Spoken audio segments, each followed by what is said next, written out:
নমস্কার বন্ধুরা, আমি সরবী। এবার প্রথমবার চলে এসেছি বারাসাতের কালী পুজোর প্যান্ডেল আর কালী প্রতিমা দেখতে। বারাসাতে এই প্রথমবার এসে আমার অভিজ্ঞতা বেশ ভালোই। তোমরা ট্রেন পথে চলে আসতে পারো, শিয়ালদা কিংবা নর্থ সাউথ যেখান থেকেই আসো, একদম দমদম থেকেও তোমরা বারাসাত চলে আসতে পারো।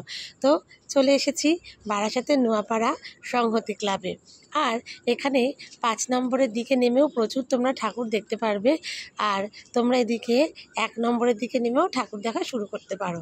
আমরা 5 নম্বরের দিকে নেমেই একদম স্টেশনের পাশেই প্রথমেই তোমার পড়বে বারাসাত নোয়াপাড়া সংহতি ক্লাব। আর এত সাউন্ড হচ্ছে, এই জন্য কোনো সাউন্ডই শোনা যাচ্ছিল না আমার কথাগুলো। তো বারাসাতের একটি পুজো মণ্ডপ থেকে আমি তোমাদের সাথে ভিডিওটা করছি। দেখতেই পাচ্ছ এখানে একটি রাজস্থানের ঘরানায় একদম বানানো হয়েছে সমস্ত কিছু। রাজস্থানের যে পুতুলগুলো হয় সেই পুতুলগুলো। চলো ভেতরটা তোমাদেরকে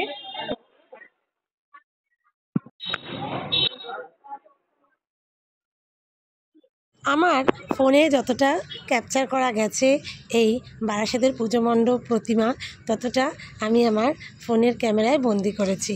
এখানে চলে এসেছি স্টুডেন্ট গ্রুপ বলে আরেকটি পুজো মণ্ডপে, যেখানে ঢোকার সাথে সাথেই দেখলাম যে ধ্যানে একদম আচ্ছন্ন রয়েছেন মহাদেব। আর কি সুন্দর পুজো মণ্ডপটা!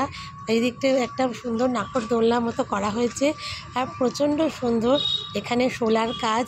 আর দেখছো একটা কি সুন্দর ফ্রেম টাইপের করা হয়েছে। আর এই যে এই পুতুল টাইপের যে করা হয়েছে ডিজাইনগুলো, মানে খুব সুন্দর প্রত্যেকটা। আর ভেতরের প্রতিমাও খুব সুন্দর। আর ওপরে যে সরু সরু একটা ইয়ের মতো কাঠি দিয়ে একটা ডিজাইন করা হয়েছে। দেখো জিনিসগুলো আমি ঠিক জানি না প্রত্যেকটা কি, কিন্তু আমি যতটুকু আমার চোখে দেখে বুঝছি যে এই জিনিসগুলো বানাতে প্রচণ্ড সময় লেগেছে। এরপরে এই পুজো মণ্ডপটি দেখে আমরা চলে এসেছি বারাসাতে একটি অন্যতম পুজো মণ্ডপ, সেটি হচ্ছে রেজিমেন্টে করা হয়েছিল তিরুপতির মন্দিরটি। আর ভেতরে মাতৃ প্রতিমা, তার সাথে ঝাড় যেটা করা হয়েছিল সেটাও ছিল অসাধারণ দেখার মতো। এই যে দেখালাম যে তিরুপতি ঠাকুরটা। আর এরপরে চলে এসেছিলাম আমরা এখানে মহীশূরের একটা প্যালেস করা হয়েছিল। আর সামনে ছিল বিশাল একটা বড় পুকুর, আর পুকুরটাকে ঘিরেই একটা সাইডে এই পুজো মণ্ডপটি করা হয়েছে। আর পুজো মণ্ডপটাকে ঘিরে রয়েছে চারপাশে বিশাল একটা মেলা, যেখানে আসলে বাচ্চারা তো আর কোথাও যেতেই চাইবে না। আর এর ভেতরেও প্রত্যেকটা কারুকার্য দেখার মতো। তো এখানে এসে আমার সোনা বাবাকে একটুখানি এখানে ফটো তোলা হলো। আর তারপরে আমরা পুজো মণ্ডপটাও অনেকটা বড় এলাকা নিয়ে সেটাও আমরা ঘুরে ঘুরে যতটা পারলাম ফোনে আমি আমার ক্যামেরায় বন্দি করলাম, ফোনের ক্যামেরায় আর কি। আর দেখতেই পাচ্ছ মাতৃ প্রতিমা। তোমরা যারা বারাসাত যাওনি, অবশ্যই নেক্সট ইয়ার বারাসাত যেও। বারাসাতের পুজো মণ্ডপ সত্যি অপূর্ব সুন্দর, তার সাথে প্রতিমাও। আর এখানে হাঁটা পথেই তোমরা সব কভার করতে পারবে। এরপরেই আমি চলে এসেছি এখানে বৃন্দাবনে একটি মন্দির তুলে ধরা হয়েছে। আর এই মন্দিরটাও খুব সুন্দর, আর সূর্যের আলোটা যেন ঠিকরে পড়ছে মন্দিরের ওপরে। সামনে দুটো হাতি, আর এখানে এই যে মাতৃ প্রতিমা, আর ওপরে রাধা কৃষ্ণের এই যে সমস্ত ফটো, তার উপরে এই সুন্দর বিশাল ঝাড়। কোনটা ছেড়ে কোনটা বলবো, প্রত্যেকটাই এক এক রকমভাবে এক একটা সুন্দর। আর এরপরেই চলে গেছিলাম বারাসাতের মেন আকর্ষণ, যেটা সবাইকে আকৃষ্ট করেছে, সেটা হচ্ছে গিয়ে বারাসাতের দ্বারকা প্যান্ডেল।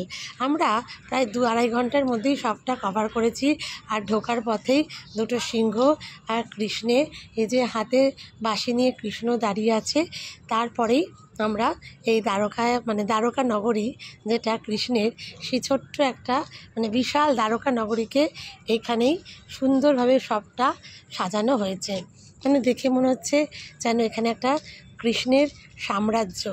হ্যাঁ, এত সুন্দর, এত সুন্দরভাবে সাজানো হয়েছে, মনে হচ্ছে ছোট্ট একটা দ্বারকা নগরী যেন সেখান থেকে এখানেই চলে এসেছে বারাসাতের বুকে। তো আমরা দ্বারকা নগরীর ভিডিওটা যদি রাত্রিবেলায় করতাম আরও ভালো হতো, দিনের বেলায় যতটা পারলাম। আর ভেতরে গেলে ঠাকুর কি বলবো, যেখানে কৃষ্ণ আর এখানে মা এক হয়ে গেছেন কৃষ্ণ কালী রূপে। আর ওপরে ঝাড়ের আলোটা তো এখন নেভানো, তো দেখতেই পারলে তোমরা ঠাকুরটা কি বলবো, কিছু বলার নেই। অপূর্ব সুন্দর, ঠাকুরের কাছে এটাই প্রার্থনা তোমরা সবাই ভালো থাকো, সুস্থ থাকো, এরমভাবেই আমার ভিডিওগুলো দেখো আর তোমরা তোমাদের লক্ষ্যে পৌঁছে যাও। তোমাদের সব মনস্কামনা ঠাকুর পূরণ করুক। আর পারলে অতি অবশ্যই এর পরের বার নেক্সট বার বারাসাতে যারা যারা যাওনি একবার ভিজিট করো, তোমাদের খুব ভালো লাগবে। আমাদের তো ভীষণ ভালো লাগেছে। আর এইভাবেই আমি আজকের ভিডিওটা শেষ করলাম। ঠাকুর কাছে প্রণাম জানালাম। তারপরেই ফেরার পথে মধ্যমগ্রামের কিছু প্যান্ডেল দেখে আসলাম, যেখানে করা হয়েছিল প্যারিস অপেরা আর তার সাথে হাওয়া মহল। চলে আজকের মতো একটু টাটা।